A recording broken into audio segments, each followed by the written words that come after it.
Hello everyone, Earl Henderson, Primordial Defense. Thank you for watching. I have another Monday quarterback video for you. I'm going to play the entirety of this video, and then I'll go back and talk about things that are going on and better explain what's going on, and talk about things that I think that were done right and or done wrong. Without further ado, here we go. Assistant Chief Patty Cantu of the Houston Police Department. This critical incident briefing is intended to provide you with information about an officer-involved shooting that occurred in Houston on February 23, 2022. You're about to see video footage that is related to this incident. HPD conducts thorough investigations into officer-involved shootings. These typically require investigators to interview multiple witnesses, view numerous hours of video footage, and analyze a significant amount of forensic evidence. It is important to note that we are in the very early stages of this investigation, and we continue to process additional evidence as it is collected, analyzed, and reviewed. A word of caution, the videos you are about to see can be graphic and may be difficult to watch. These videos may also contain strong language. Viewer discretion is advised.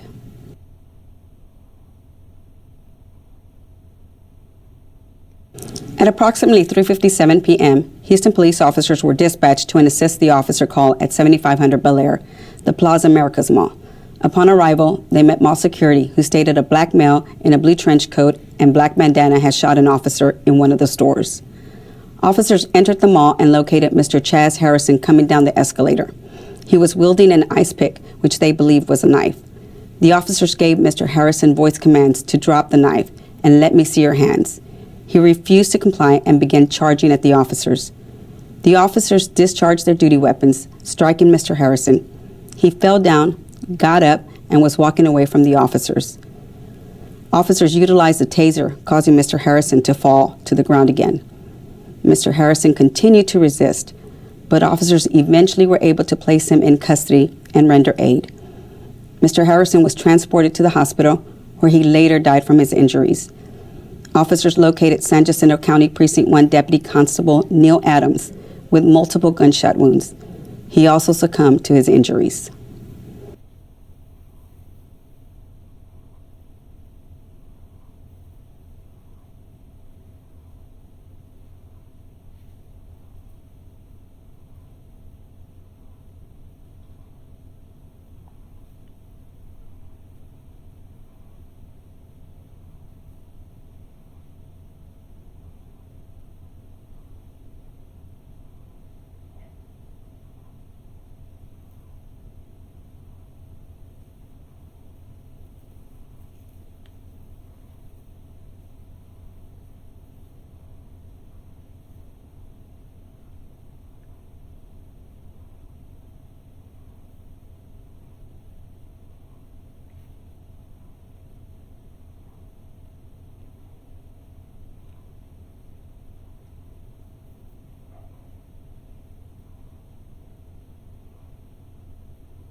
Where at? If you go in, make a right, and you find the store called Casanova. He beat up our 300 unit.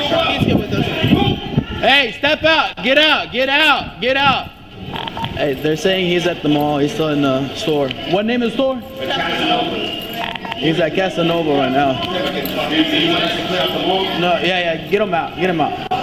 Is he shooting right now? He was shooting. He shot. Where's the store at? You go in and you make a right. It's called Casanova. It's right there on the left wall. 5'7". He just shot right now. Just keep him coming, going on. They're saying that he went that way. And he's a short black male. He has on a black bandana and he has on a blue trench coat.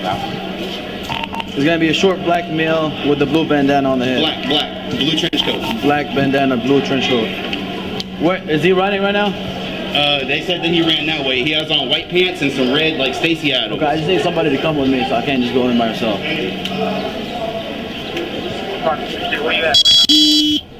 We went in there because... Hey, I'm at the front door. Just come. I need somebody to come with me at the front door. We got called. We got called because he was disrupting. I'm at the main entrance right now.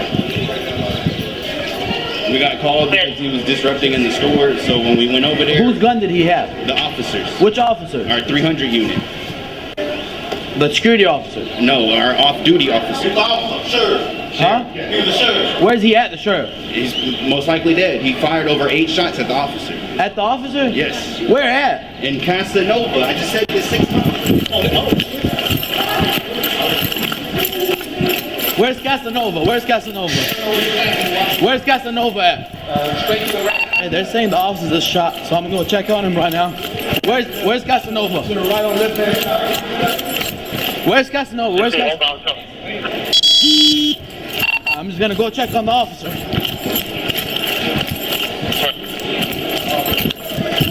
Where's the officer at? I don't know, they say he's inside there. Is the guy still in there? Where is he at? Inside here, all we know. Where's the guy at?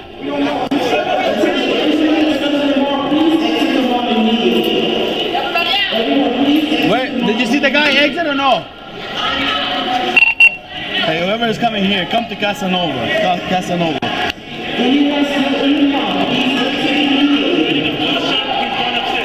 Is upstairs? So what I think on the Bel Air side or the Fairway side? With the label hanging in the Bel back. Air side. Bel Air side. Where? He went upstairs and I don't know where he went. He's wearing a blue shirt. Hi, hey. We have this on the ball here. Is that him? Yes, he doesn't have the gun. Hey, I need all units. Go run to the Bel Air side.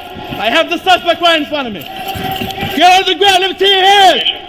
Let me see your head. Let me see your head. Let me see your head. Let me see your head. Let me see your head. Hey, let me see your head. Let me see your head. Drop the knife. Drop the knife. Hey, drop the knife. Drop. 5-7. Shots fired. Shots fired. Shots fired. Hey, slow down. Hey, I know it. Slow down. Back So- up. Back up. Back up. Start a line. Start a line. Not secure, not secure. Do not secure him. Hey, stay on the ground. Stay down. Stay down. No. Hey, what? No. Hold on. Hold on. Hey, what's the crossfire? Get down. What's the crossfire? Tase him. Tase him. Go out and tase him. Hey, we need someone to go to Casanova. Hey, I'm gonna go to Casanova. I'm gonna check on the officer.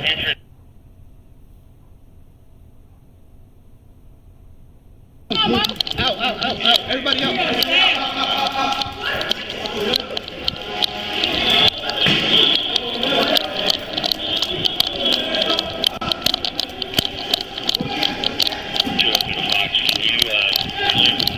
That guy in the blue? He's right there in the blue. Yo! Hey! Get on the ground! Get on the ground! Get on the ground! You got a knife! Hey, drop the knife! 5-7. Shots fired. Hey, slow down! Eileen, slow down! Back up! Start a line. Do not secure him. Stay on the ground! Hey! Stay down, bro! Stay down! Stay down, bro! Hey, watch the crossfire! Get down! Tase him! Go out and tase him.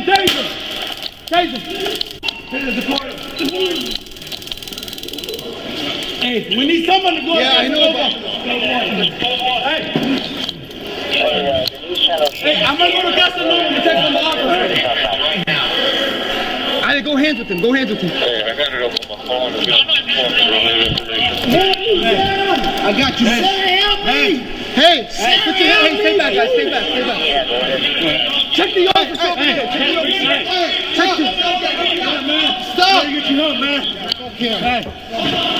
Stop. Stop.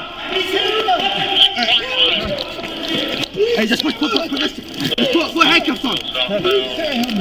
Okay, you're gonna get him. I'm trying to change him. He's still on cut.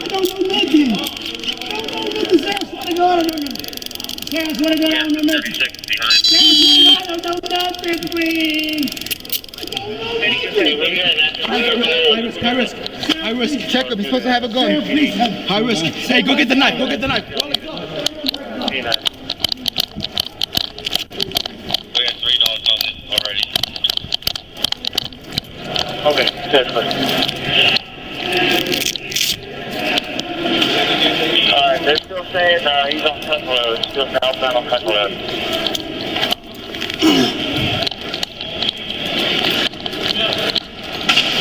Alright, second.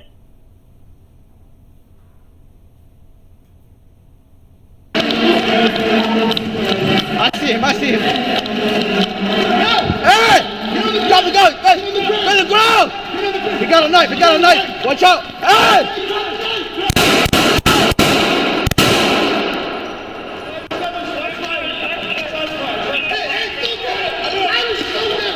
Yeah, the knife! Knife is secured. Hey, stay down! Stay down! Hey, wait, I got taser. No. Hey, hey, get down! What's the taser? Go on, taser. Taser deployed. Hey, we need someone to go. Hey, we need an ambulance. Code 1. Hey. Clear. I'm gonna go get the number. Entrance right now. I need to go ahead. I'm not desperate. I'm gonna check on the officer. I got you, man. Help me! Hey,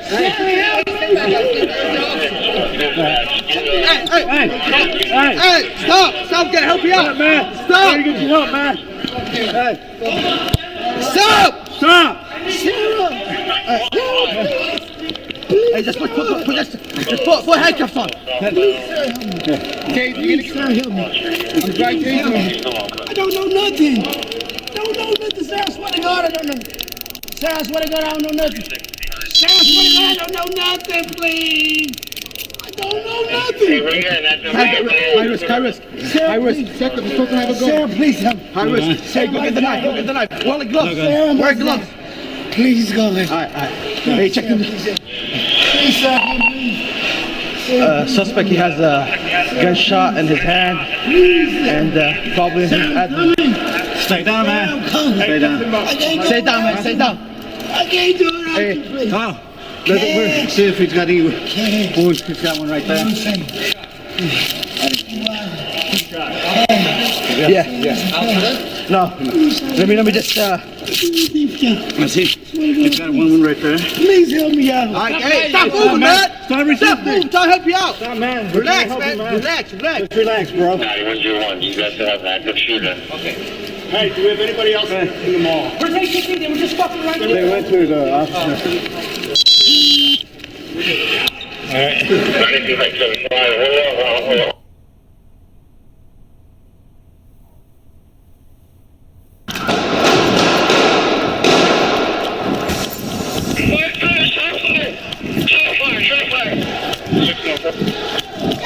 Where? Right beyond the escalator. Move. On the ground! On the ground! Hey, tase him! Tase him! Tase him! Tase him! Get him! I'll go ahead and talk. Hey, we need someone to go. Hey! Hey!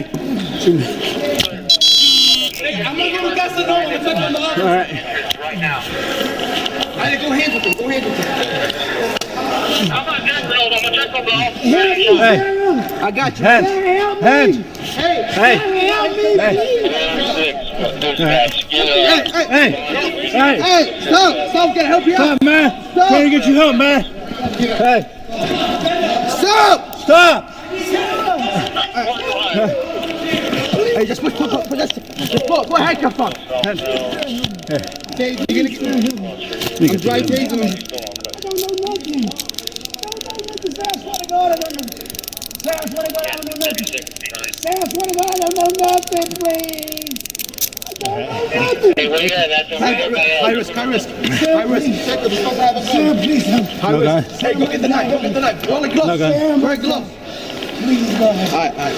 Hey, check the Please, sir. Suspect has a gunshot in his hand. And Stay down, man. Stay down. Stay down, man. Stay down. I can't do that. Oh, let's see if he's got any wounds. He's got one right there. I didn't shoot. We shot. Yeah. I'll tell him. No. Let me just. Let's see. He's got one right there. Please help me out. All right, Hey, stop, man. Stop resisting. I'm trying to help you out. Stop, man. We're trying to help you, man. Relax. Just relax, bro. 9101, you guys have an active shooter. Hey, do we have anybody else Hey. in the mall? Where's A16? They were just fucking right there. They went to the officer. Yeah. All right. 9375, Hey, who else do we have? Hey, stop moving, man. Stop moving, man. 1606, suspect in custody.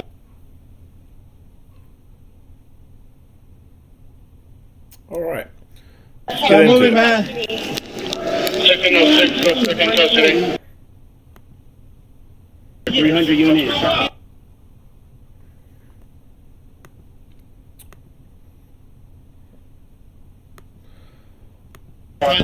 Where at? Okay, so before we get into a lot of the video stuff, I wanted to go back and read an article in relation to this. So this article is from ABC 13 by Jessica Wiley. Houston, Texas, KTRK. The brother of the man who police said shot and killed a deputy constable with his own service weapon at Plaza Americas Mall in the Sharpstown area this week sends his condolences to the fallen deputy's wife and family. Wendell Harrison agreed to an audio-only interview and spoke with ABC 13 via Zoom Friday. His brother, 35-year-old Chaz Harrison, has been identified by law enforcement sources as the suspect who shot and killed San Jacinto County Precinct 1 Deputy Constable Neil Adams. Adams was working on an extra job as a security officer at the mall on Tuesday when he was killed. Do you have any explanation for what happened? Asked ABC 13's Jessica Wiley. I don't know what happened, replied Wendell. This was out of his character. Chaz spent Tuesday afternoon posting selfies on Instagram inside the Casanova Colazione store. It was his 35th birthday and he was shopping.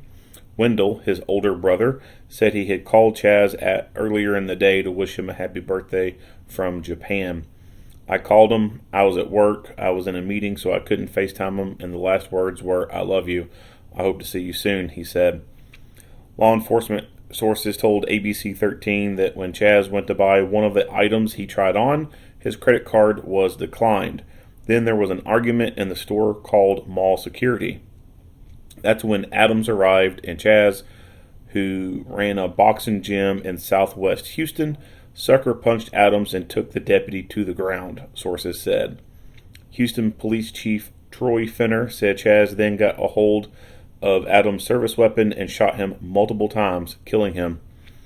What happened that could have made it escalate so much and so quickly? Asked Wiley.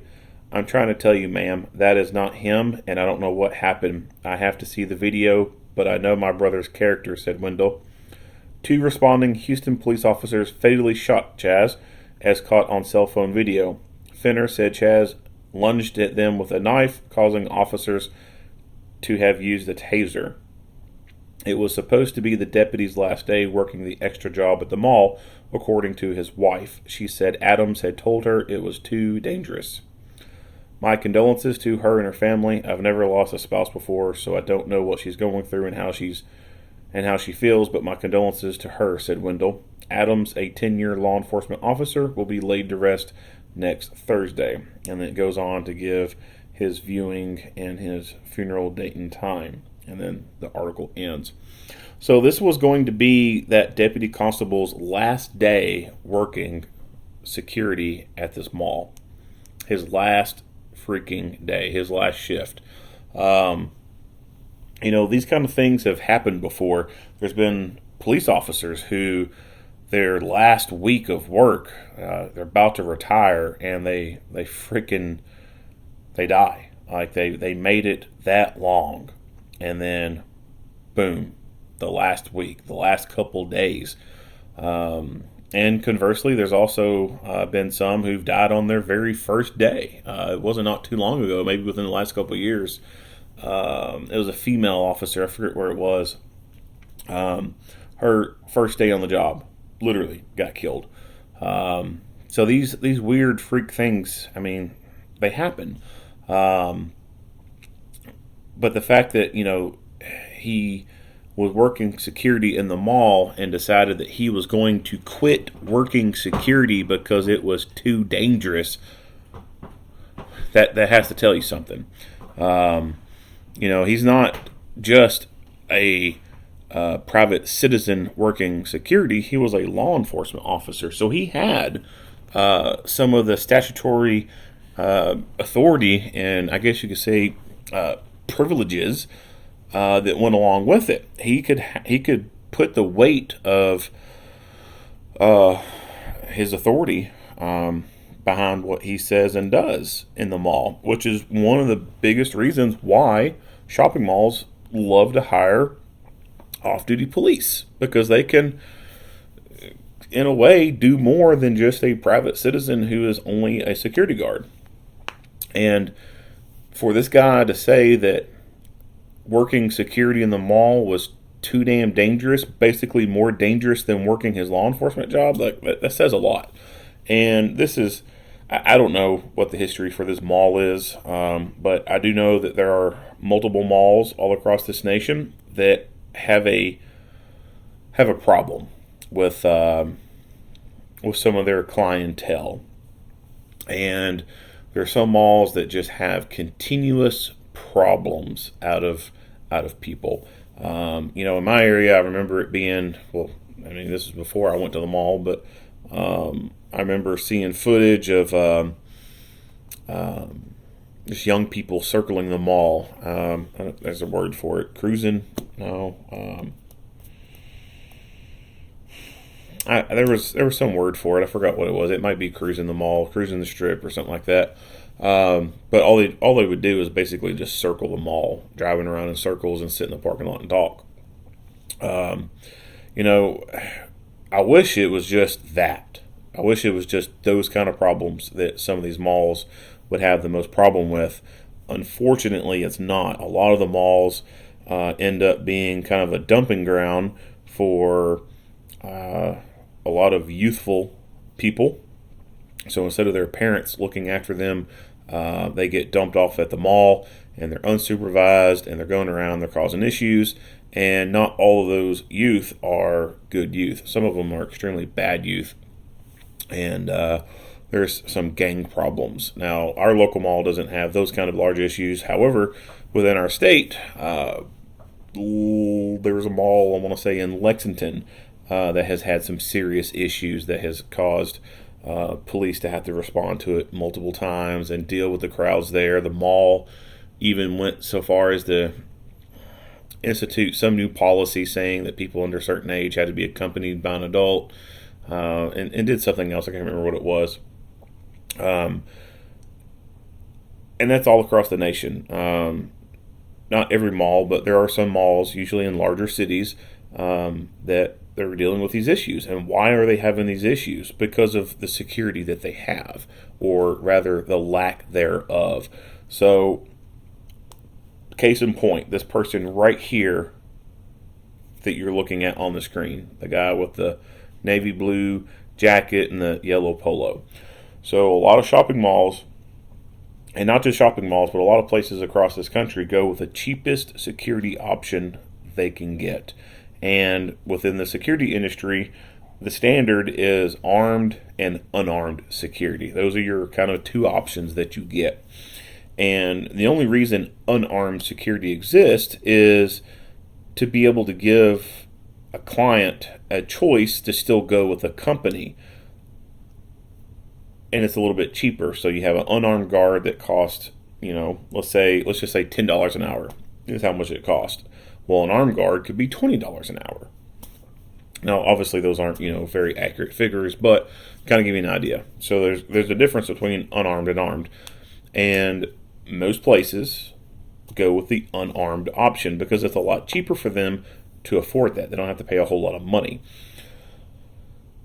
When they go this option, they either will hire an actual security company to come in and do the work, or some malls have basically created a second company for the mall that is a security company. Mall, let's say, ABC Mall sets up a company called ABC Mall Security. And so you have the mall itself as one company, and then you have the security team as a second company. And they do that so that if something happens from the security standpoint and that security company gets sued, it's just that security company that they created that gets sued, and they don't get to have the mall take a loss. So some will do that, and then some will just hire outside security. Whatever company is in the area, whether it's a national level company or if it's more of a local kind of company, they'll do that. And then the individual stores inside the mall will sometimes hire police. And this comes in a few different flavors. One way they do it is they actually pay the local government a price to have a uniformed police officer put there to do loss prevention type duties. So they're basically paying the local municipality to furnish them their own police officer to be stationed within that shopping place. That's one way.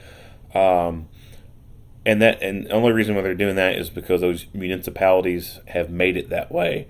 That way they can get a little slice of the bread as well. The other way is the agencies or the municipalities don't have any policies in place that require these places to have to pay the city, and they allow their officers to work security off duty while wearing the agency uniform and being able to act in the capacity of an officer for that agency, even though they're off duty, not being paid by the agency, but rather being paid by that shopping mall or that store within the shopping mall. So that's the second way. Third way is they are basically just being hired as a private citizen to work private security. And they have their own gear and uniform that they furnish, and they may or may not be able to identify themselves as a peace officer for that agency without getting in trouble with that agency's policies. So there's a few different ways police will do this. The most common is for a lot of places just to hire this officer, and his agency or her agency doesn't have any policies in place that prohibit them from wearing their uniform and acting in the capacity as they would working for their governmental police force. Now, this constable, to what degree he was working, I'm not sure. They did mention that he was just working security. Now, that could mean, a couple different things. He could still be in full constable uniform and working security, but still carry the power of law enforcement. Or he could have been in his own security type of uniform that didn't have any law enforcement insignia or anything on it. But I don't know. I have no idea how he was set up as far as that goes. No idea. But this guy right here in front of you kind of illustrates what most malls will do. They will hire unarmed security to do some of their security functions. And in these companies that provide the security from the unarmed standpoint, a lot of them operate under an observe and report type of policy, I guess you could say. They don't do much of anything else. They might go ask someone not to do something else or stop doing something, but they will not go hands-on. They will not do anything physical. And if it ends up being something going on, they just observe and report. They literally get their phone out and they call the local police. That to me is asinine. that's a waste of money, really. Like, why are you paying a person to wear a uniform to walk around in a place and not ever do anything other than get on their radio or their phone and call someone? Makes no sense. The mall could just, or the stores inside could just pay their people just a little bit of extra money to take on some of those same responsibilities. Like, literally, the goth girl working in Hot Topic can observe and report just the same as this dude right here. Right? And it makes no sense to me to have security unarmed. That is why my company, I don't offer an unarmed option. I will never entertain that as an option. My belief is that if you're going to take a person, put them in some type of uniform, and task them with the responsibility of dealing with the general public in an uncontrolled environment, meaning they could have anything on them, and task that person with telling these people that they cannot do certain things, they cannot go certain places, and task them with, quote unquote, getting them in trouble if they do, whether that be calling the police or documenting what that person's doing so that some type of criminal action could be taken on them. If you're going to have someone tasked like that, dealing with the general public in an uncontrolled area and telling people they can't be doing things and documenting what's going on so that if it does go to court, then there's evidence against them, then if that person they're dealing with goes from zero to 100 in violence, just like that, how is that person going to defend themselves? How are they going to protect themselves against some crazy-ass person from the general public who has now gotten extremely pissed off that the rent-a-cop has told them that they can't go into a certain area or told them that they need to stop doing this and they need to leave? There's no way for them to protect themselves. And so I think that's a major liability, putting someone in those roles and then not giving them the tools to defend themselves. There are some lawsuits out there, and this is more or less coming from customers of places that are suing properties and venues for inadequate security. And I hope that takes on some more weight. I hope that,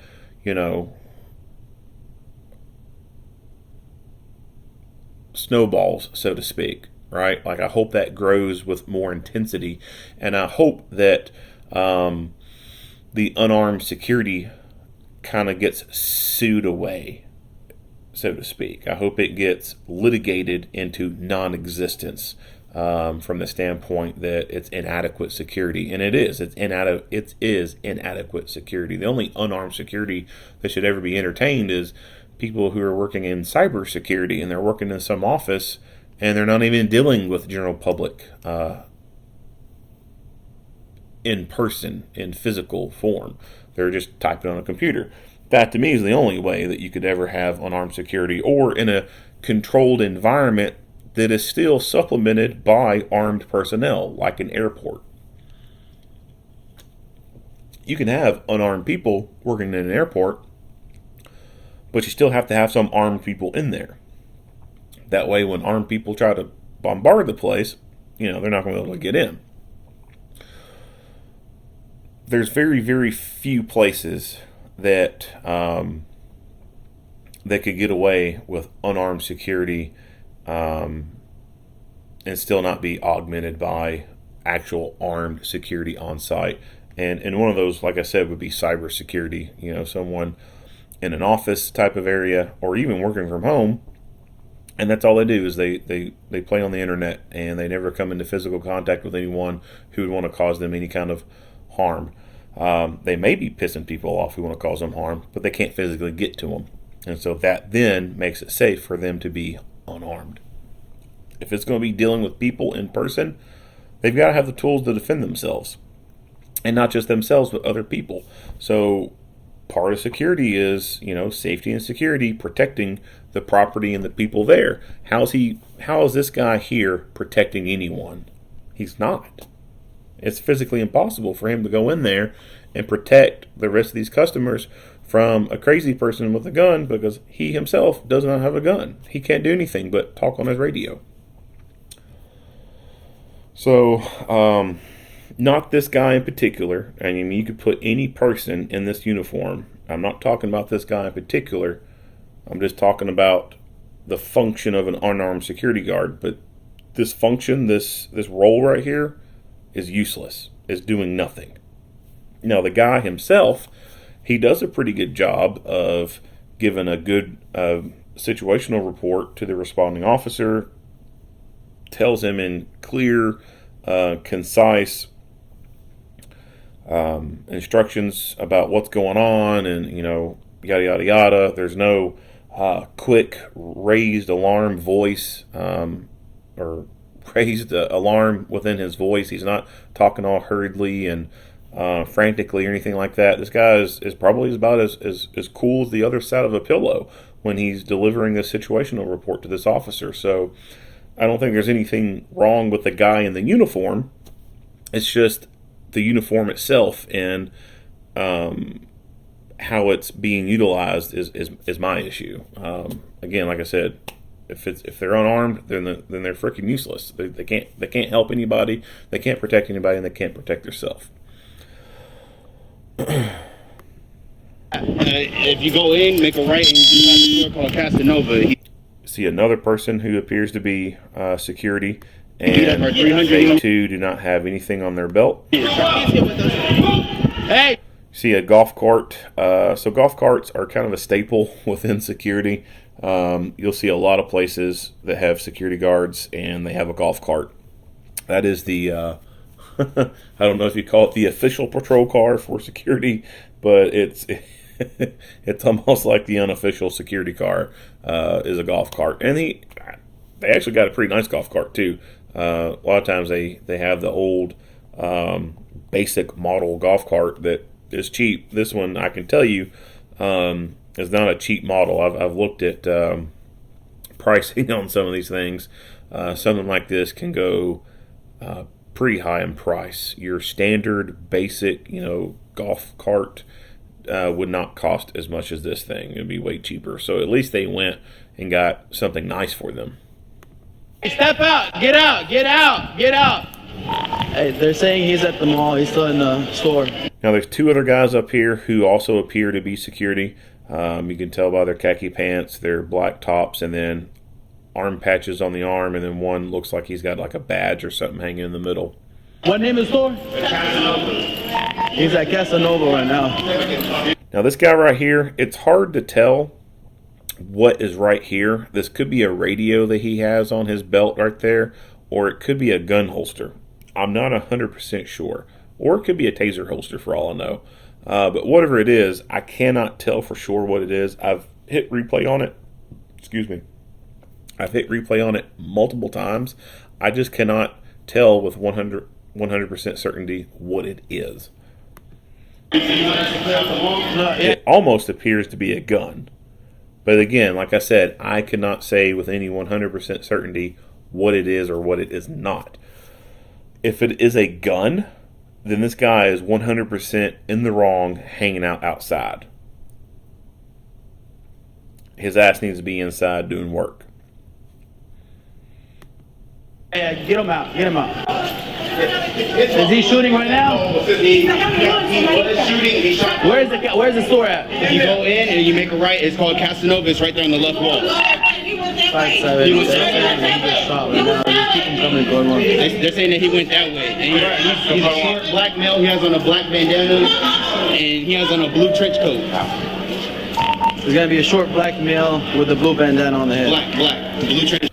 So this guy, like I said earlier, I mean, he's pretty spot on. Like he's cool as the other side of a pillow. He gave really good, clear, and concise situational report. He himself has good situational awareness. This officer's talking on the radio, gets the description wrong, and he picks up on it, tells them, it's wrong. As these people are coming out, he's listening and he's hearing what these people are saying, and the officer's right there too, and he's having to update the officer about what these people are saying right here in front of him, even though the officer's still there and could be hearing them as well. So nothing wrong with this guy. He does pretty good. This officer, on the other hand, I don't have the highest confidence with this officer. And before I go any further, if you've watched this channel long enough, you will know that I am, without a doubt, very pro law enforcement. Very pro law enforcement. I mean, to kind of put, how pro law enforcement I am, to give some context, when George Floyd happened, I didn't see anything wrong there, right? Like, that's kind of an idea about how pro law enforcement I am. But this guy right here, this officer Nasser, I am not very thrilled with this guy whatsoever. So there is an active killer scenario going on right now. Everyone knows this to be an active shooter type of scenario. If it's not 100% in everyone's mind that what they're dealing with is active shooter, they at least now know that there has been shots fired. Someone has been shot inside this place. And this officer does nothing but sit at this front door for a minute, and he even goes so far as to say that he can't go in. Where is he running right now? They said that he ran that way. He has on white pants and some red, like Stacy Adams. I just need somebody to come with. So he says, I just need somebody to come with me. I can't go in by myself. Bullshit. That mindset went away back in the late 90s after Columbine. So when Columbine happened, the mindset back then in the 90s was to set up a perimeter and have the specialized team come in to deal with stuff. Wait for SWAT. Or wait for a sufficient amount of officers to go ahead and make entry. That was the mindset when it came to active killer type of scenarios. Well, that shit doesn't work. Because the longer you wait, the more people die and or become seriously physically injured or disfigured for the rest of their life. The mindset now is the first person there is the first person in.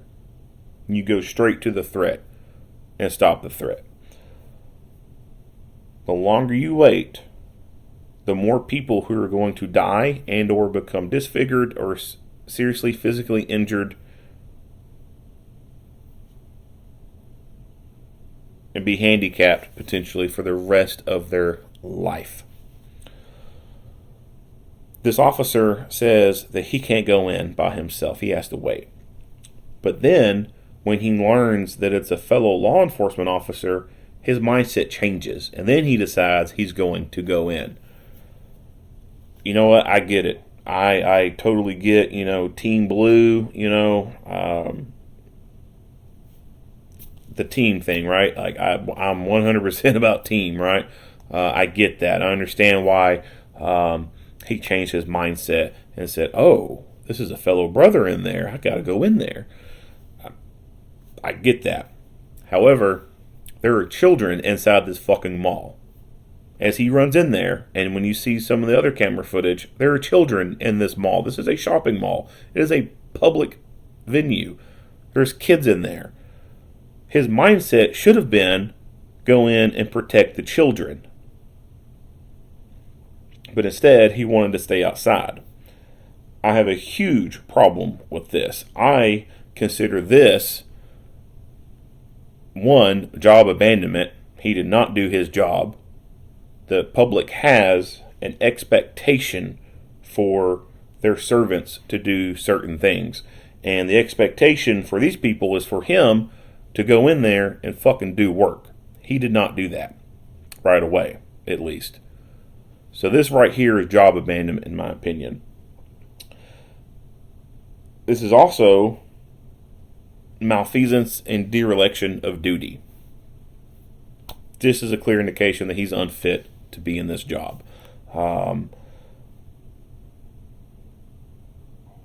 I seriously hope that as this agency investigates this officer-involved shooting, that they look at this part of it and they decide to take some type of disciplinary action against him for failing to go in there and protect other people.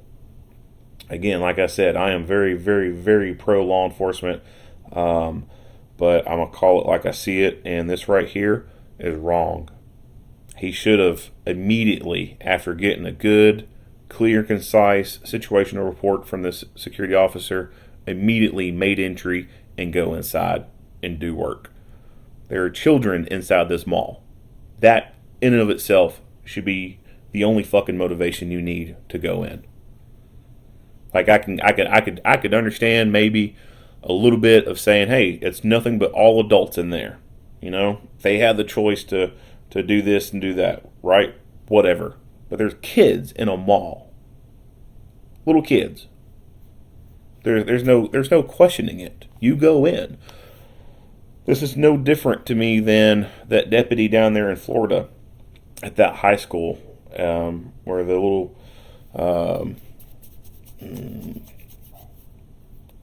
I want to say Parkland High School. I can't remember the name of it.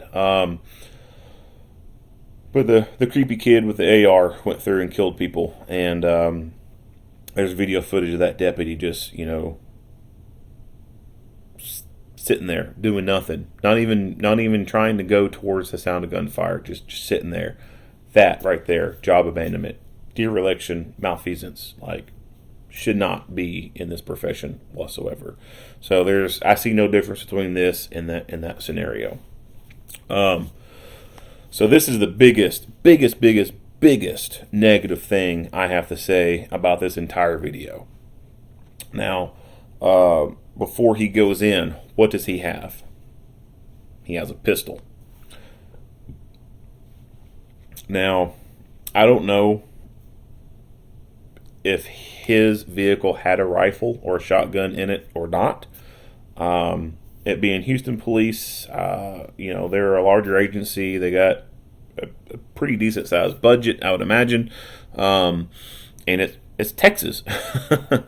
There's a pretty good chance that his vehicle had a rifle in it, but I can't say that with any 100% certainty.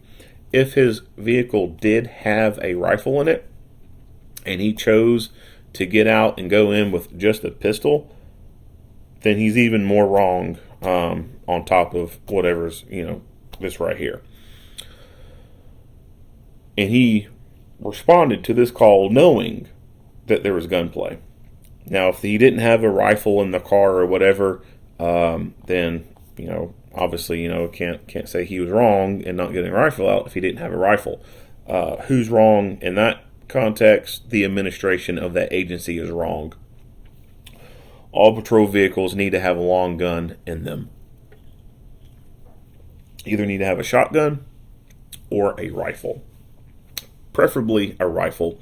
You know, shotguns are great, but as far as lethality and capacity and versatility and all that, a rifle, in my opinion, outperforms a shotgun any day of the week. But shotguns are cheaper. So, you know, if agencies are having a hard time equipping everyone with a rifle, then you can by all means equip everyone with a shotgun. I mean, you think about the cost and everything involved.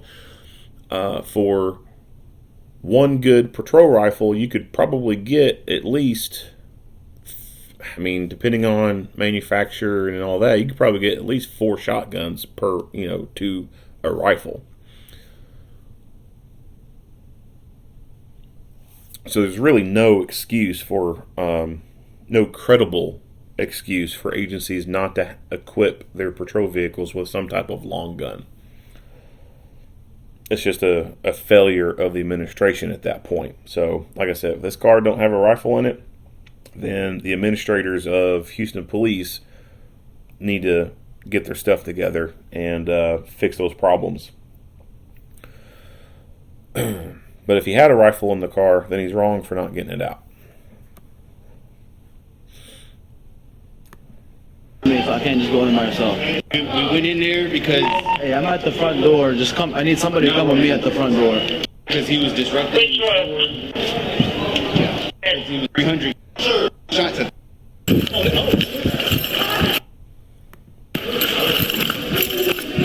Where's Casanova? Where's Casanova? Where's Casanova? So he does have a red dot sight on this pistol. And I've talked about this before in other videos. Red dots are an emerging trend within law enforcement. You're starting to see more and more of them. And as I've said before in other videos, I'll be doing a red dot video soon. I just haven't come up with one, but keep your eyes open for a red dot video. There are pros and cons to red dots versus just regular iron sights. I do think that there is something positive to say about red dots, and I believe that within the next 2 decades, we're going to see a huge shift in regards to law enforcement using red dot pistols. I think that within 2 decades, we're going to see the majority of law enforcement in this nation utilizing red dot pistols. It's going to get to the point where when officers get hired, this is what's going to be given to them.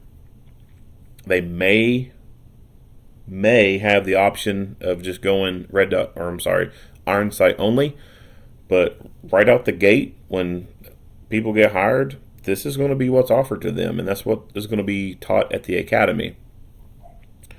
The progression makes sense because, if you look back 10 years ago,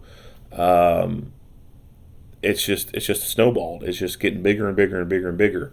And what used to be kind of a niche thing within, the shooting sports community, competition shooters and stuff like that, it now has made its way to the training industry, within the personal defense industry, gun people, so to speak, and has made its way into the military, special operations, and that's trickled down into law enforcement. So things that get into law enforcement can be kind of a slow trickle down effect. Think about tourniquets. So again, 10 years ago, you would be hard pressed to find a whole lot of officers carrying tourniquets on their person. Now, it's kind of a common sight to see tourniquets on officers, and if they don't have it on them, it's in their car. And that is a trickle-down effect that comes from the military side of things. Everyone carrying tourniquets, and then coming out of the military, going into the quote-unquote gun community, all the trainers out there advocating it, and then it makes its way into law enforcement. Now, I do think that certain things are a fad right now. I think there are people who just carry a tourniquet because they see other people carrying it and they have no idea how to use it. And I do think that there are people who are putting red dots on their sight because they see everyone else doing it and they're not very proficient at it. But there are still, I think, a lot of pros to red dots, and I do see within the next couple of decades red dot pistols becoming the standard issue. It was just last year, I want to say, I remember seeing an article about LAPD purchasing, I forget how many guns they purchased, but they purchased, X amount of guns from FN, and they were red dot pistols. And that's a big purchase order right there. And you know that these are a little bit more expensive than just a stock pistol, and yet they're throwing the money towards these things. And I foresee that happening with a lot of other agencies, just going ahead and buying these things. And plus, too, also, the manufacturers themselves, it's just the trend that I see going. I don't think that within the next 2 decades a company like Glock will even offer anything that doesn't have at least the capability of accepting a red dot. I think within the next 2 decades, you go into a gun store, every freaking Glock pistol in that case is going to have a red dot on it, or it's going to have a removable plate on the slide so that you can add a red dot to it. I don't think Glock will, in the next 2 decades, will ever manufacture a pistol that does not have that capability to easily accept a red dot or already doesn't have a red dot on it. And so if that's coming from the manufacturer side, then obviously, what's law enforcement going to do? They're going to go with, who they've been going with for X amount of years. They're not going to go out of their way to go to XYZ company and buy a gun that does not come with a removable plate to put a red dot on it. Like, that just makes no sense. Anyway, getting into kind of a rant, but pay attention for a red dot video coming out in the future. Where's Casanova? Where's Casanova? So, shopping malls are pretty similar to each other. There's really long corridors in here, and this is why a rifle, one of the reasons why a rifle would have been really useful in this environment. These long corridors can be a football field or longer. You could be on one end of a mall and look down this long corridor and see the other side, and it could be almost 2 football fields in length. That is a great environment for a rifle. You can make a very long shot, a very accurate shot with a rifle in an environment like this. A pistol, not very likely. Yeah, you can hit targets out to 200 yards with a pistol. I've done it before, and I've done it consistently.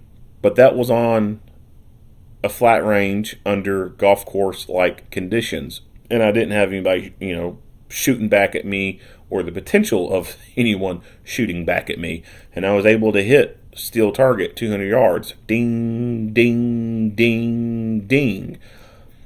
Would I be able to do that under fight or flight? Not likely. You're gonna have an extreme adrenaline dump and a very fast heartbeat. And using a pistol and shooting something 200 yards away is just not very likely at all. But it is very likely with a rifle. So aside from the accuracy and everything with rifle being the winner, also obviously the terminal ballistics of a rifle come into play as well. Rifle cartridges are always going to be more effective than pistol cartridges. I'm just gonna go check on the officer. So there is still a lot of people. Where's the officer at? I don't know, they said he inside there. Is the guy still in there? Where is he at? Inside here, sir. All we know. Where's the guy at? Everybody out.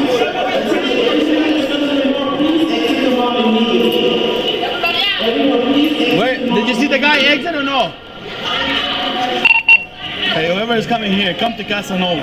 Casanova.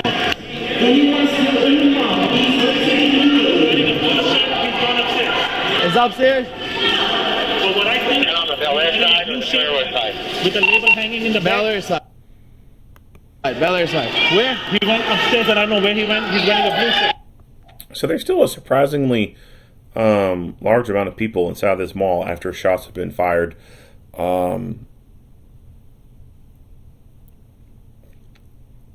The security on site, there should have been something in place to warn other customers, whether that be someone goes and pulls one of the pull stations for a fire alarm to set the alarm off in the building. That way everybody knows they need to get out, or the mall having a separate kind of alarm system to warn people to get out. Pulling the fire alarm in a scenario like this, I think would be perfectly acceptable and should probably be included in your SOPs for, facility security. How else are some of these other people going to know to get out? What if there's deaf people inside this place? They're not going to hear gunshots. What if they're in an area of the mall where there's not a whole lot of people around? They can't see those visual cues. Like they can't see people beating feet trying to get the hell out of there really quick. What if they're in a changing room and gunfire erupts? They're not going to hear the gunfire if they're deaf, but they might see the reflection of a strobe from a fire alarm inside the dressing area bouncing off the wall, or if they got one in their dressing room itself, they might see that thing start flashing and alert them to, hey, there's something going on, I need to get out of here.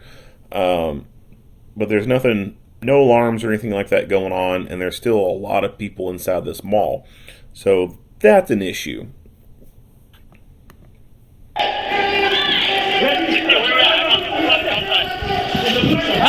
Hey.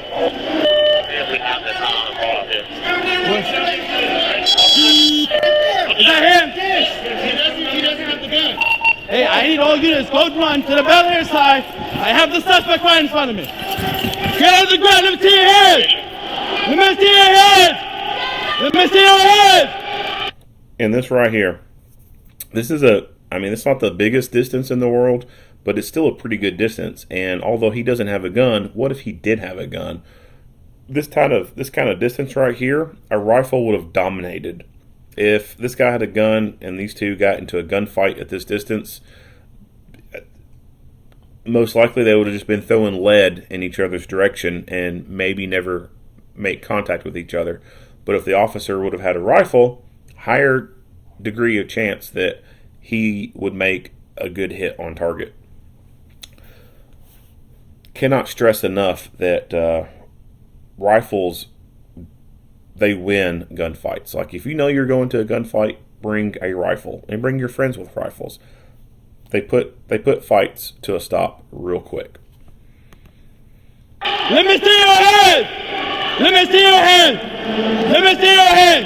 Hey, let me see your head. Let me see your head. Cut the knife. So at this point, this guy has refused to follow any verbal commands whatsoever. He matches the description that multiple people are saying he killed someone with a gun. That's not just one person saying this. It's multiple people pointing out to this officer, hey, this is the guy. He's coming at him, refusing to follow any instructions. He has a knife in his hand. In this moment, right here, and maybe a few steps back, this officer should have used deadly physical force. But he neglected to. He failed to act when he should have acted. There's no reason whatsoever, no credible reason for this guy to make it this far to this officer, and as I hit play again, for him to make it as far as he did to him before this officer fired. This is just another clear-cut illustration that this officer is not fit for the job. Drop the knife! Hey, drop the knife! Drop! 5-7, shots fired! Shots fired, shots fired. Hey, I know! So this guy over here takes the knife. You can see it on the ground. He kicks it out of the way. Back up! And it lands a pretty good distance away. Do not secure him. And then this guy just gets up like a freaking zombie and then continues moving on. Hey, stay on the ground! Stay down! No. Hey, what? That looked like something out of a freaking video game or a movie. I mean, just it's almost creepy in a way. Do not secure him. Hey, stay on the ground! Stay down! No. Hey, what? No, hold on. What's the crossfire? Taser! So we get what looks like NMI, but we still hear a bit of a loud taser. And the first contact that he makes with him. Taser! Taser. So he does appear to still to be able to direct some movement to his legs after he gets popped with it. So this makes me think that there is a bit of a possible clothing disconnect going on. Like it's not a 100% connection, but it's still good enough to where it's locked him up a little bit and he's not able to do much of anything else. And the reason why I say that is if you've ever watched enough taser videos, when you see a person basically stiffen up like a board and they don't move their limbs, you know, this guy still had some degree of bipedal locomotion going on. If he would have had true NMI, there's no way he would have been able to make his legs move in bipedal fashion. There's no way.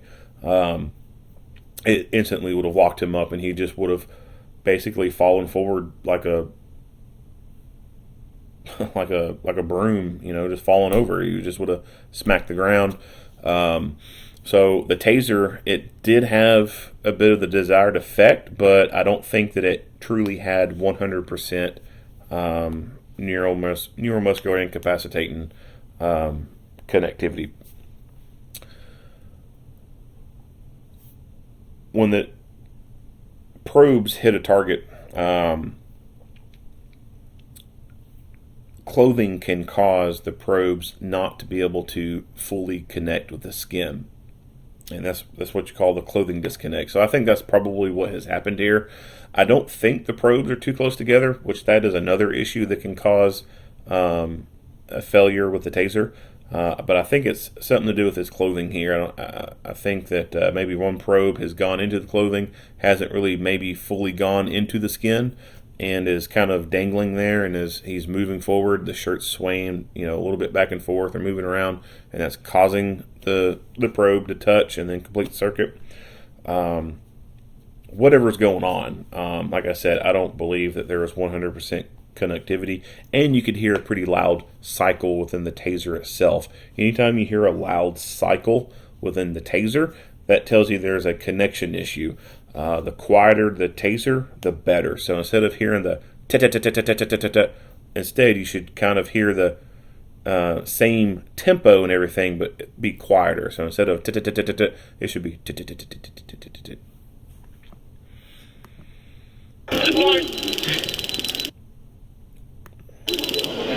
Hey, we need someone to go to Casanova. Now, he should have, like I said, this is pretty clear to me that he doesn't have really good connection. So what he should have done at this point, as this one officer has moved up to try and cuff him, he should have gone to this guy's leg and taken the end of the taser and just drove it into his calf. That way, when this guy starts acting up again, pull the trigger, or actually on this one, not pull the trigger, but hit the side arc button, send another cycle through the darts, and complete the circuit with a follow-up drive stun. So anytime you fire a taser at someone, and whether the probes are just too close together, one probe hits, the other misses, or there's a possible clothing disconnect, the first way to remedy the problem is to do a follow-up drive stun. Drive that gun into an area of their body that is furthest away from where the probes or probe has gone into. So we know that he was aiming at his back, probably a probe somewhere, you know, mid-back to lower back, whatever. If he would have came in and just drove the end of this gun down into his calf, the contact points on the outside of these cartridges that face outwards would still allow electricity to go from the gun and into this area right here. And then that, with a probe up here and then the gun pressing down into here, that would have been the circuit. So you would have fired up all this large muscle group from the back all the way down into the leg. That's a lot of space right there for current to be going through.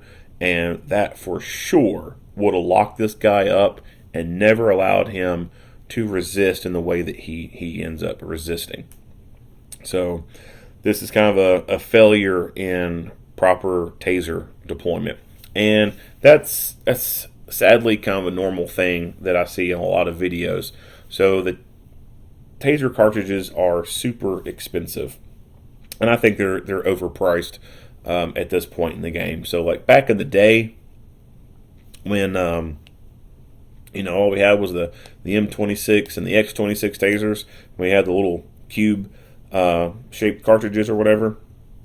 Those back then, to my understanding, those were hand-loaded cartridges. Like, they didn't have an automated process that preloaded these things. I could understand back then why those things were a little bit more expensive. But now there's more automated processes involved. These things should not be this cheap. The number of people involved in making the cartridges from 2003 until now has decreased. There's less people involved. So why are we still paying the same, if not more, price for cartridges when there's less people doing it? It makes no sense to me. Axon is kind of a greedy company, I guess you could say. And they bank off of agencies with large budgets and agencies that get grant money. So there's a lot of agencies out there that get federal grant money, and they use this grant money to purchase things like tasers or body cameras from Axon. And Axon is not very small department or one-man department friendly. So they're all about the money, right? And that reflects with the taser cartridges. Like, the taser cartridges are cost prohibitive. Like, it's stupid how much they cost. They should not cost that much. And because they cost so much, that has a direct effect on training. Because they cost so much, there's not good training involved with tasers. When I went through the taser instructor class, we all fired a crap ton of cartridges. I can't remember how many cartridges I fired, but I want to say it was definitely no less than 15 cartridges. We fired a shit ton of cartridges in that class. We fired so many cartridges that they had, I call it the pizza box. They had multiple pizza boxes of taser cartridges. And there is literally, they look like a big ass pizza box, big cardboard box, opens up like a pizza box, and inside is nothing but taser cartridges. And we had multiple of those. And they were live cartridges, and they were also the blue training cartridges. And we went through, I don't know how many we went through. We went through a lot. And my takeaway from that, after going through that, and then, of course, doing the user class, my opinion is that the user class should be the instructor class. Like, everyone should be able to have that opportunity to do that many drills and fire that many cartridges. But agencies cannot afford to do that. They're so freaking expensive. It's damn near $50 a pop with these cartridges. So the standard user course, at basically bare minimum, what agencies do is they fire 2 cartridges. You fire your first cartridges. You fire your first cartridge. You do a reload, and you fire the second one, and then boom, certified. And then the third cartridge, per person, there's 3 cartridges that end up mostly getting used.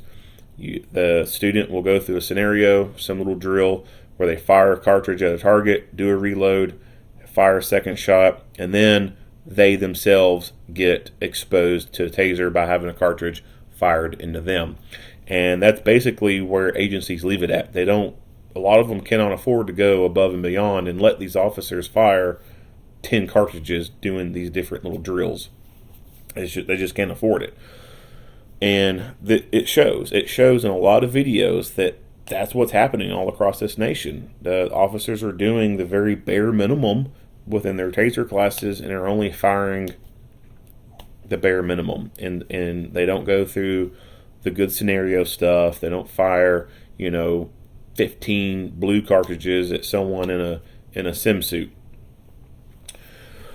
And also, with this style taser here, having the X2, 2 cartridges in it, so you can all, as a bit of an extra tidbit, you can also see that is a training issue for people who have been trained under the 1 cartridge style, the taser, the X26 or X26P models. People who are initially trained under that, it is a hard transition to go from that to an X2 that has 2 cartridges into it. Because what you see a lot of times is when they want to send another cycle through the gun, they pull the trigger. And what's that do on an X2? It fires that second cartridge. So I can't tell you how many videos I've seen of someone firing a taser into someone. It has the desired effect, it achieves NMI, and then they want to send another cycle, and instead of hitting the arc button on the side, they pull the trigger like they've been used to for so many years, and they inadvertently end up firing that second cartridge. So that in of itself, again, like I said, that is a training issue, and the reason why that's happening is because there was not a proper transitioning training done for these officers going from the X26 models to the X2 models. If they would have been put through a proper class and fire at least 10 to 20 of these X2 cartridges and going through the different scenarios, you'd probably see a lot less videos of officers inadvertently firing their second X2 cartridge. Anyway, moving on. Hey, I'm gonna go to Casanova. I'm gonna check on the officer. All right, so we'll skip through this. Ivy, slow down. Down, bro. What's the taser? Hey, we need someone to go. Yeah, I know So I'm not the biggest fan of how they have provided lethal cover here. Now I do like how he initially, or not initially, I like how he eventually moves around and gets in a position to be able to deliver deadly force if need be. But from the get-go, there was no good positioning here. This guy could have easily flipped and become a deadly threat, and this officer that's cuffing him would be in a line of fire. Hey, I'm gonna go to Casanova and check on the officer. I'll skip through this one because there's not much to see from it. We'll go to Abu Talab's camera, if that's how you pronounce it. I don't know. Hey, we need an ambulance, code 1. Hey, I'm going to go get the entrance right now. Go ahead. I'm not getting to him. I'm going to check on the officer. I got you, man. So at this point, with the way this guy's resisting, the taser, in my opinion, like I said, should have just been driven down into his calf area and given him another cycle. That officer, if he would have done that, that would have allowed the cuffing officer just to very easily put this guy in cuffs. It's called arrest under power. When a person is being given a taser cycle, they can't control their limbs. They cannot actively resist anymore.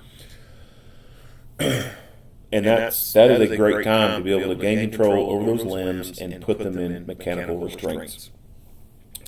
They did not do this here, and so now they are literally fighting this guy into handcuffs. And he does not want to go into handcuffs. Hey, stop! Stop! Get help you out, man! Stop! Get your help, man. Stop! Stop! Hey, just put this.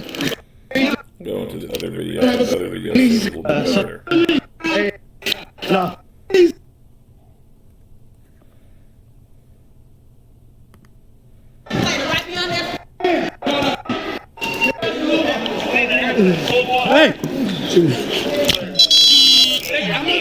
So this guy could have had another weapon on him, and him drawing his hands up under him, he could have been trying to go for that weapon. And again, this is why I said that there should have been more done with the taser to get this guy under control. All right. Right now. All right, go hands with him. Go hands with him. I'm gonna check, bro. I'm gonna check, bro. Hey, I got you. Hands. Hands. Hey, Hey. help me, Hey. Hey, stop. Stop, can I help you? This is definitely the time where they should have said, you know what, the hell's trying to wrestle with this guy, hit him with taser again. So this officer with the taser who's already fired, he could have very easily taken that taser out of its holster, fired that second cartridge into his upper back, close proximity, and then take the gun and go down to the waist, just ram it into his waistline, go below the belt, ram it into his buttock, and complete the circuit. That would have locked him up. He would not have been able to actively resist and control his limbs the way he is, and they would have been able to cuff him under power and get control over him. Because what ends up happening is they do not get good control over this guy. Stop! Stop! Hey, just put handcuff on. Okay, you're gonna get... You hear one of them trying to drive stun. Drive stun is just pain compliance. People can fight through pain. That's Taser 101, right? If you watch the Taser videos in the training curriculum, like you should see, some old school stuff from the early 2000s with the Royal Canadian Mounted Police and some other entities where they do these tests with the tasers, and they have one probe on a person, and they have that person go through a scenario where they're coming at the person with the taser. One probe's connected to them, they fire the taser up, and they're able to fight through that, no problem whatsoever. Take the cartridge completely off, you drive it into someone, people are still able to fight through that. This guy ramming this taser into him and drive stunning him is doing nothing. It's doing nothing constructive at all. This guy's still able to physically resist them, and he's able to fight through that pain. He's just been, one, he's already been tased, and then secondly, he's been shot with handgun ammunition. Like, he's been shot, and he's still resisting. If he's been shot by a gun and he's still resisting, what do you think drive stunning someone with a taser is going to do if they're already able to fight through the pain of being shot by a fucking bullet? So drive stunning him does nothing constructive at all. And because they are getting fatigued at this point, fighting this guy, and of course getting his blood all over them, they settle for a very horrible cuffing technique.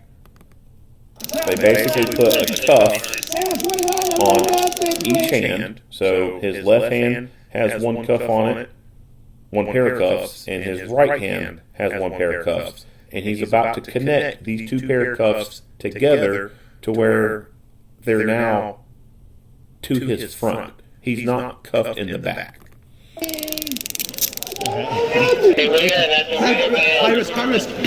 That's stupid. That is incredibly stupid. That serves no good purpose whatsoever. This guy can still fight, and because he's got two handcuffs on, basically creating a longer chain on it, he's now not only able to fight back, but he's able to fight back more effectively than he would if he only had one pair of handcuffs on, keeping his hands together. Now he's got a pretty good, decent spread between each hand, and that's not good. What they should have done is they should have continued to try to get this guy's hands behind his back and cuff him that way.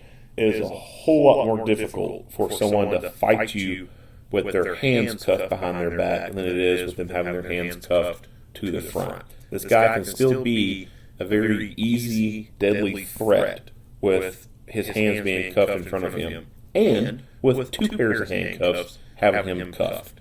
He has way too much free range of movement at this point. Sir, please. Hey, go get the knife. Go get the knife. All the gloves. Wear gloves. Please, all right. Hey, check them. Please, sir. Suspect has a gunshot in his hand. And, coming. Stay down, man. Stay down. Stay down, man. Stay down. Hey. Oh, see if he's got any wounds. He's got one right there. I didn't shoot. We shot. Yeah. I'll tell him. No. Let me just. Let's see. He's got one wound right there. Please help me out. All right, Hey, stop, man. Stop resisting. We're trying to help you out. Stop, man. We're trying to help you, man. Relax. Just relax, bro. So you can see how much more difficult this is making it for them by having his hands cuffed to the front. Okay. Hey, do we have anybody else? Hey. Where's ACP? They were just fucking right. They went to the officer. Yeah. All right. Hey, Who else do we have? Hey, stop moving, man. Stop moving, man. So you notice the ambulance crew here in the back with the stretcher. They continue moving, it looks like. I don't know if they're just bringing it over there to a pause or they're going to continue moving on. But at this point, I would say that the first incoming resources should be immediately sent to the true victim in all this, and that would be that deputy constable on up the way inside that Casanova store. This guy on the ground who started all this, he could wait. He can wait for additional resources to arrive to the scene. Call that triage, right? Good guys get medical treatment first. Bad guys can wait because they brought this shit upon themselves. They are the problem. So these guys coming up with the stretcher, I would have directed them to keep on going. Go to where they're needed. And then anyone else coming in can come deal with him. We also see these other officers arriving to the scene here to help out. This guy right here came up, and then these other two are coming up right here. And Stop moving, man. it does not appear as though any of them have a rifle. Again, another failing point. Either they had rifles in their vehicles and they neglected to get them out, or their administration has neglected to equip them with long guns. And either or, there's still some wrong being done there, and that needs to be fixed. If you're in this line of work, you have to have a long gun. It's mandatory. I mean, there's no ifs and buts about it. Like, you have to have that necessary piece of equipment.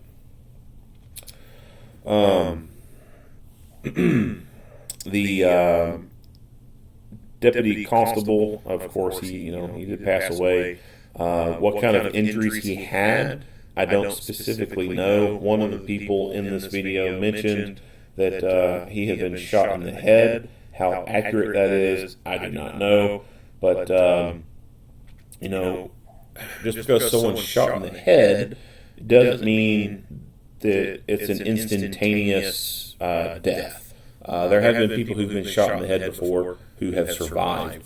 And where his other injuries were at, I don't know. But it's possible that the injuries that he had could have been survivable, but he did not get medical treatment fast enough to make it survivable. Or it's possible that the round that hit him in the head went in and destroyed some stuff that was, no matter if he was in the middle of the best trauma center in the world, still going to die. So that information's not released. It's not out there. There does not appear to be any security camera footage from within that store showing the incident. I would imagine that there probably has to be cameras in there. But they have not shown that. And that's kind of typical when it comes to law enforcement deaths. It's not very common for agencies to show the actual death of an officer. I believe they do that because they think that it's disrespectful to a brother in blue to do that. But I see that as a disservice in a way. I see that as limiting the learning ability for everyone else. The lessons that we learn are written on the tombstones of others. If we can see what happened to him, then we can work to better avoid those kind of things.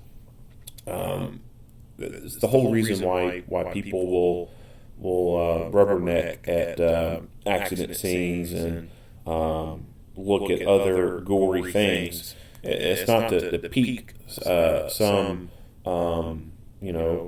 obscene kind of guttural interest that someone has. It's not like it's something to feed their little monster inside or whatever. There is a legitimate learning behind it. People look at this stuff to say, oh, this is what caused this person to die.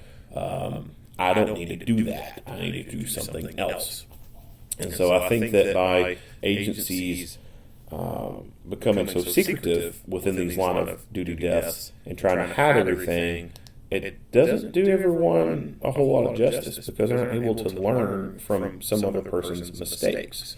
And is there anything there for people to learn from? Well, I mean, I don't know for sure because I haven't seen the footage, even if it exists. I don't know if it exists or not. But I would argue that there probably is something to learn from that. Did he have his vest on? I don't know. There's a lot of people who work security and they neglect to wear a vest, and that's crazy to me.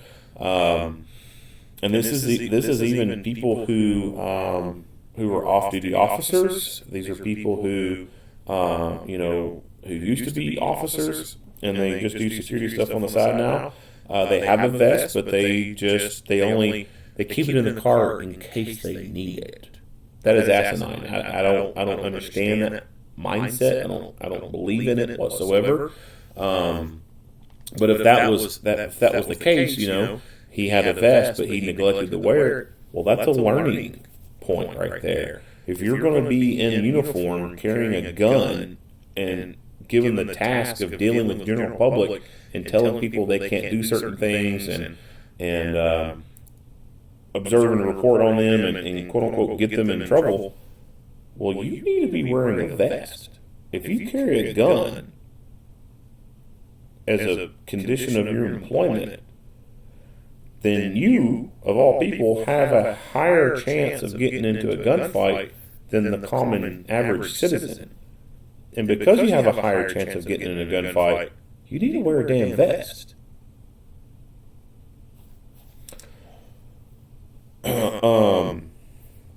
Positioning. So, interview stance, whatever, that kind of stuff. They said that this guy sucker punched him and then got on top of him. If we see footage, would there be any learning points from that? Could better hand-to-hand training become a topic and come into play here? Coursework like from Craig Douglas of ShipWorks, having BJJ skills, I think are important. Being able to get out of a sticky situation, being on the ground, and being able to get dominance over someone.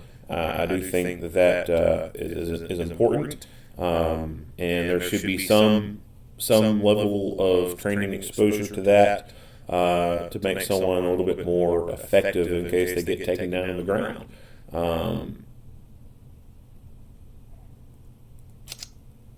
Holsters. So some people working security that I've seen before, they don't always use the best equipment. So if there was video of this incident and we could see that it was an inferior holster, that's a learning point right there. Like, hey, don't use soft 9-line holsters. They're crap for duty use. Like I said, I don't know if that's what he was wearing. I would suspect that he, could have been wearing what he wore as a constable. And I would hope that he had something like a Safari holster, but I don't know. I don't know that for sure. That's why I kind of wish that, more information like that would be included in this. That way people can learn from other people's incidents and or mistakes if they've made those mistakes. The article also mentioned that the deputy constable was something like 62 years old. Now,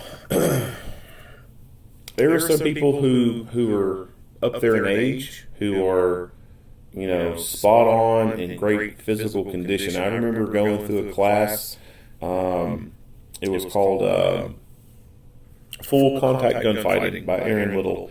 It was very similar to Craig Douglas's ECQC class, except this class didn't have the sim guns.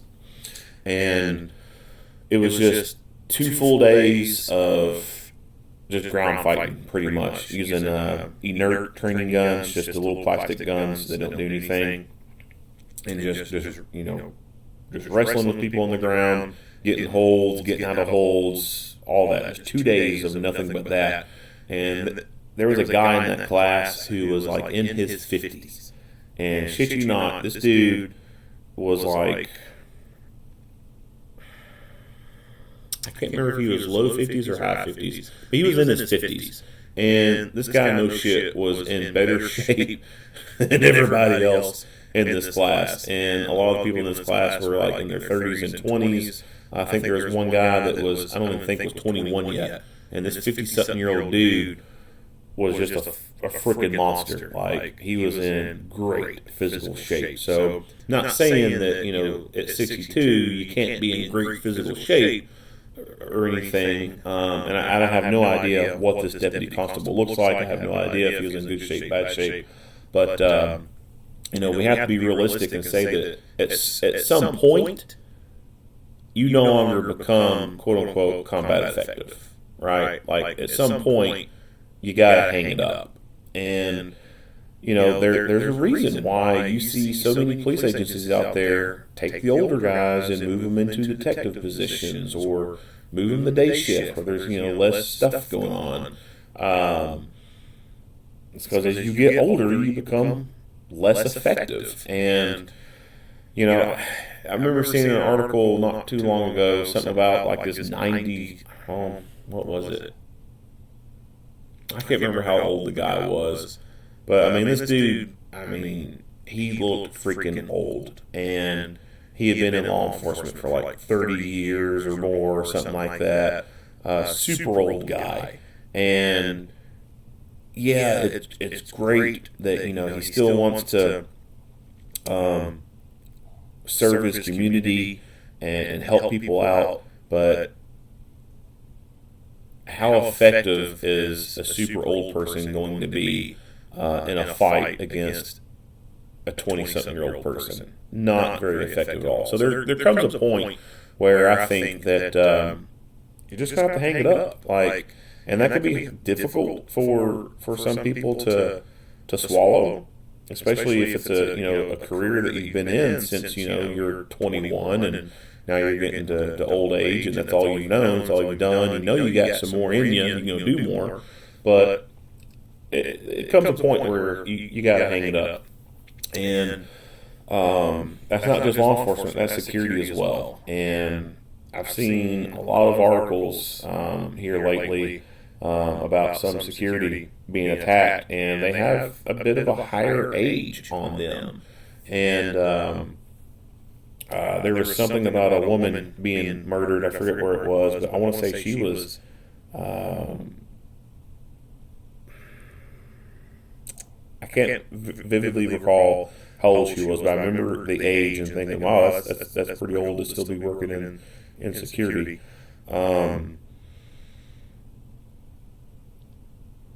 but at a certain age, you do become less effective.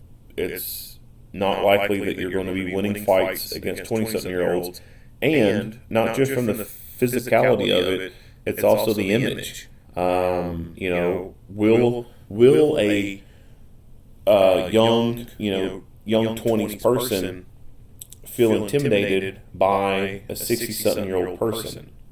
Will they feel like they can take that person versus they're looking at someone who's in their late 20s, early 30s? Even if the 60-something-year-old guy was thin, whatever, still, like, people will gauge other people based on looks, and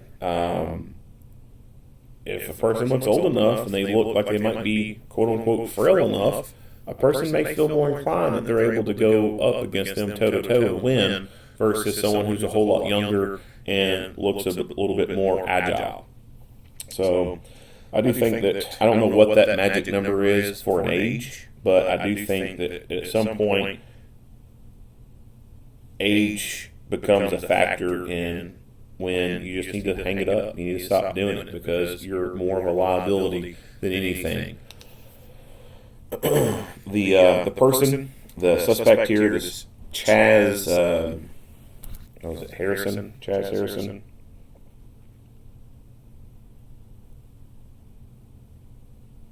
I think it's Harrison.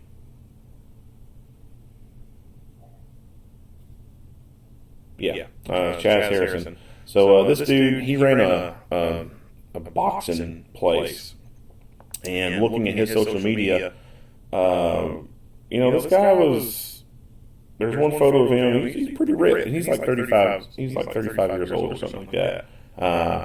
And he's pretty ripped, and you can tell by his photos he's probably not the brightest person. You can like look at jocks and tell that some jocks just they're not going to be passing a whole lot of good math classes, right? Like they're not going to be getting awards in calculus.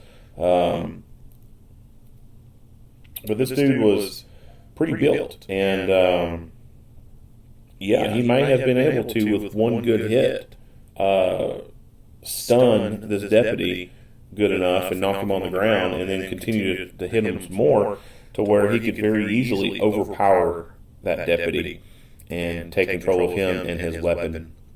So, doing the job one-on-one can present a lot of difficulty, and that is one reason why I don't advocate for security contracts there being one person involved. At bare minimum, it is a two-man job, and if this store, the Casanova place, was having troubles and needed security, there should have been two people to go to this incident involving this guy. So the mall obviously had other security there. Why did none of them go there? I don't know the answer to that. It could be that this deputy constable was working only for the Casanova place, and he was in the back somewhere and then had to come out and deal with this guy, and the rest of the mall security did not know about it. So that's possible. But still, there should be some type of communication in place to where if that was the scenario, that deputy constable should have been able to contact the regular mall security and have them come back him up. Even in that scenario, they're not law enforcement and he is law enforcement. They're just security. Like, they should still be able to come back him up. And numbers matter when you're dealing with people who have some violent tendencies. So if you're dealing with someone one-on-one, and they think they might have a chance of being able to take you on, they may take that chance. When you add 2 versus 1, that decreases to some degree their likelihood of trying you. 3 to 1 decreases it even more. Now, there's some people who are still stupid enough to still try and fight 3 officers, but there are people out there who, when there's more officers they kind of tone it down a little bit because they know that it's less likely they're going to be able to take 3 on. Now, the ones that do end up fighting 3 people, imagine one person trying to deal with them.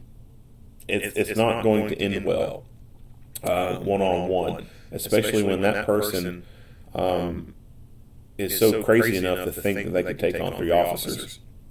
And will go at it with the intensity that they're not going to stop once you're unconscious. Like, you cannot have the expectation that once this person knocks you unconscious, they're just going to leave it at that and walk away. This dude took this deputy down. He hit him and took him down to the ground and got his gun away from him and killed him with it. And that is the expectation. That is what any reasonable person could expect from a scenario where you are attacked one-on-one like this. The person is trying to disarm you and kill you. And that should always be the expectation.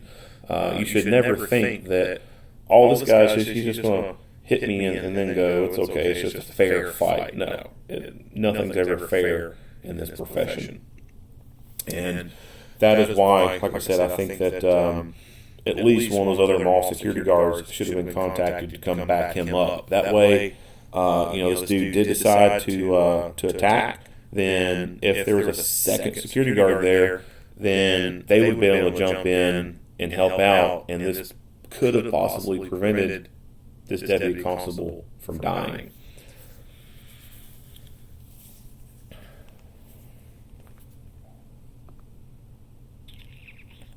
Not much else to say about this video.